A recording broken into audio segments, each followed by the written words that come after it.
Video देख रहे हैं तब तक मुकेश अंबानी 50 लाख कमा चुके होंगे। हाँ जी, सिर्फ 5 मिनट में 50 लाख रुपए। देखो ऐसे ही नहीं, वो एशिया के सबसे अमीर इंसान है। तो hello guys, welcome to the Seekho official show daily punch. और आज हम बात करेंगे मुकेश अंबानी की लाइफ की, उनके सक्सेस के सीक्रेट्स की। उनका वो सफर देखेंगे जो उन्हें एक सिंपल स्पाइस ट्रेडर के घर से दुनिया के सबसे बड़े इंडस्ट्रियलिस्ट बनने तक ले गया। और हाँ, उनके भाई अनिल अंबानी के बारे में भी बात होगी, जिनकी कहानी ने कुछ अलग ही ट्विस्ट ले लिया। तो देखो, सब कुछ शुरू होता है मुकेश अंबानी के फादर धीरू भाई अंबानी से।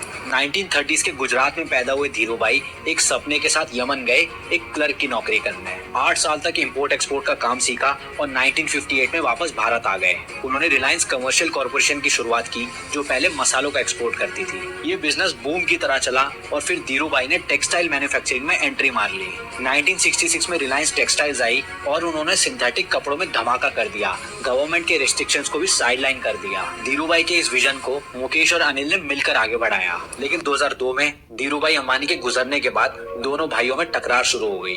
नतीजा था रिलायंस का बंटवारा।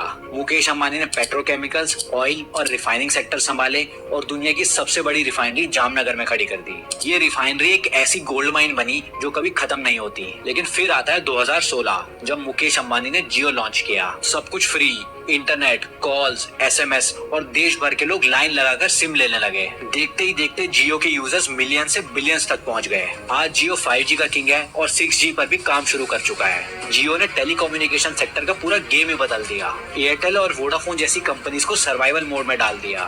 मुकेश अंबानी सिर्फ टेलीकम्युनिकेशन पे नहीं रुके, वो एक नई सोच के साथ रिलायंस रिटेल लाए। स्मार्ट बाजार और डिस्काउंट स्टोर से उन्होंने पूरे इंडियन शॉपिंग कल्चर को रेवोल्यूशनाइज कर दिया। एंटरटेनमेंट इंडस्ट्री में भी उन्होंने धमाका किया। आज की डेट में रिलायंस डिज्नी के साथ $8.5 बिलियन का कॉन्ट्रैक्ट साइन कर चुका है। और अब बात करते हैं उनके घर की, जो घर कम महल ज्यादा लगता है, एंटीलिया। ये 27 फ्लोर की बिल्डिंग मुंबई के स्काईलाइन का ताज है। इसमें स्पा, मंदिर, हेलीपैड, जिम और थिएटर सब कुछ है। ये घर लगभग 37,000 स्क्वायर मीटर्स के एरिया में बना है और दुनिया के सबसे महंगे घरों में शामिल है। लेकिन वहीं जहां मुकेश अंबानी एशिया के रिचेस्ट पर्सन है, वहीं उनके भाई अनिल अंबानी की कहानी कुछ अलग है। फास्ट ग्रोथ और गलत इन्वेस्टमेंट की वजह से अनिल अंबानी का बिजनेस गिरता गया। हाई रिस्क सेक्टर जैसे कि टेलीकॉम और इंफ्रास्ट्रक्चर में लॉसेस ने उन्हें फाइनेंशियली बर्बाद कर दिया। कोर्ट केसेस, उधार और लीगल ट्रबल्स ने उनकी प्रॉब्लम और बढ़ा रखी है। दोस्तों, मुकेश अंबानी का सफर सिंपल मसाले के घर से शुरू हुआ था और आज वो हर इंडियन के डेली लाइफ का हिस्सा है, चाहे वो जियो का इंटरनेट हो या रिलायंस रिटेल का एक प्रोडक्ट। ये कहानी सिर्फ एक बिजनेसमैन की नहीं, एक पूरे परिवार की जर्नी है, जिन्होंने इंडिया के बिजनेस को बदल कर रख दिया। तो आपको क्या लगता है, मुकेश अंबानी की कहानी एक इंस्पिरेशन है? नीचे फीडबैक में जरूर बताएं और अगर वीडियो पसंद आई तो लाइक और शेयर जरूर करें। बस एक चीज मिसिंग है, बारिश। हाँ, बारिश एक रेयर मेहमान जो यूएई के आसमान में कभी कभी ही दिखता है। पर देखो, यूएई वाले लोग काम करने वाले लोग हैं, क्योंकि यहाँ बारिश आ जाती है ऑन डिमांड। जी हाँ, आपने बिल्कुल सही सुना, ये लोग अपनी आर्टिफिशियल बारिश खुद करवा लेते हैं। तो गाइस, वेलकम अगेन सीखो के ऑफिशियल शो डेली पंच में। और आज हम आर्टिफिशियल रेन के बारे में जानेंगे कि क्या है और होती कैसे है। दोस्तों, यूएई या दुबई का नाम सुनते ही क्या याद आता है? High rise buildings, luxurious lifestyle और तेल से भरी इकोनॉमी। यूएई दुनिया के रिचेस्ट और फास्टेस्ट ग्रोइंग देशों में से एक है। इकोनॉमी रॉकेट की स्पीड से ग्रो कर रही है और नेचुरल रिसोर्सेज का तो भंडार है। लेकिन इस ग्लैमरस कंट्री का एक बड़ा चैलेंज है पानी की कमी। पानी की डिमांड हर साल बढ़ती जा रही है और यहाँ बारिश ना के बराबर होती है। पर यूएई हाथ पर हाथ रख के नहीं बैठे।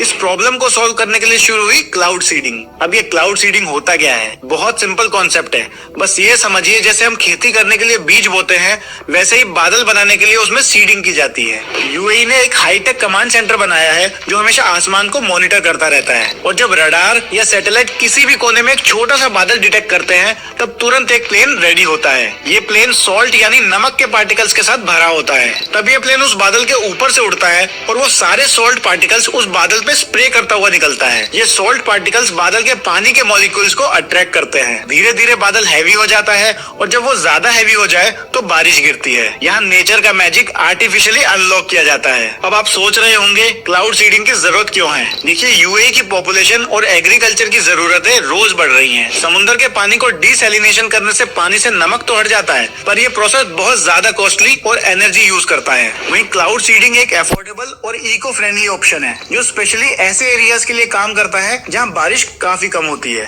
और सिर्फ यूएई नहीं, इससे बारिश सूखे को टैकल करती है, जंगल की आग को कंट्रोल करती है और वाटर रिजर्वॉयर्स को भरने में मदद करती है। आप सुनो एक इंटरेस्टिंग फैक्ट, यूएई हर साल लगभग 200 फ्लाइट चलाता है क्लाउड सीडिंग के लिए। पर यार हर इनोवेशन के साथ चैलेंजेस भी आते हैं। क्लाउड सीडिंग तभी काम करता है जब थोड़ा बहुत बादल ऑलरेडी प्रेजेंट हो। अगर आसमान बिल्कुल क्लियर है तो ये टेक्निक काम नहीं करेगी और इसका लॉन्ग टर्म इन्वायरमेंटल इम्पैक्ट भी अभी फुल्ली समझा नहीं गया है। तो दोस्तों ये थी कहानी आर्टिफिशियल बारिश की, एक ऐसी साईफाई टेक्नोलॉजी जो आज के टाइम में रियल है। बाकी आप बताएं, क्या आपको लगता है कि क्लाउड सीडिंग फ्यूचर में सूखे पड़े एरियाज के लिए गेम चेंजर बन सकता है? फीडबैक में अपने विचार जरूर शेयर करें और जाते जाते वीडियो को लाइक करते जाएं। हम मिलते हैं अगली वीडियो में।